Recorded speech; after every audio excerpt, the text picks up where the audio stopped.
Well, first tonight, a 32-year-old man has admitted killing two students and a school caretaker in the Nottingham attacks.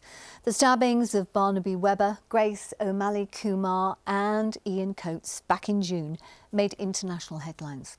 Well, today, Valdo Kalakane pleaded guilty to manslaughter on the grounds of diminished responsibility.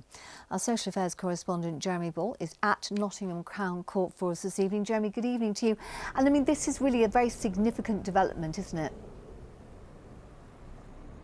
Oh yes, significant and unexpected too. Some of his victims' families were in court here this morning as Kalakane entered those pleas under the name Adam Mendez, and as each of those murder charges were read out, he replied not guilty but guilty of manslaughter.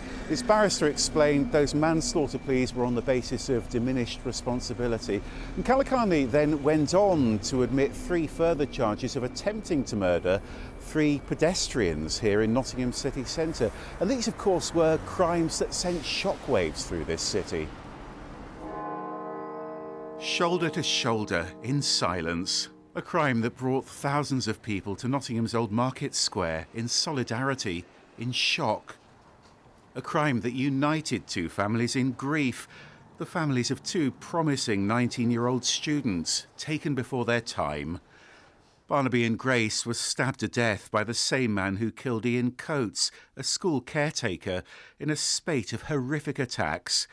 Kalakane attacked the two students here on Ilkeston Road as they walked home from a late-night party.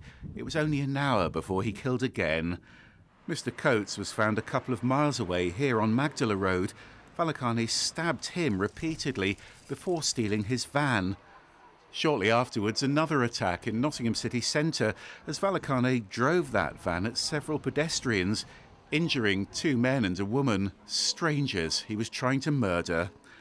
Valdo Kalakane's made several court appearances, but today's the first time he admitted carrying out the attacks. He'd been a student at the same university as his first two victims. In court to hear those guilty pleas, Ian Coates' bereaved sons, Grace's parents were there too, as Kalakane accepted his guilt.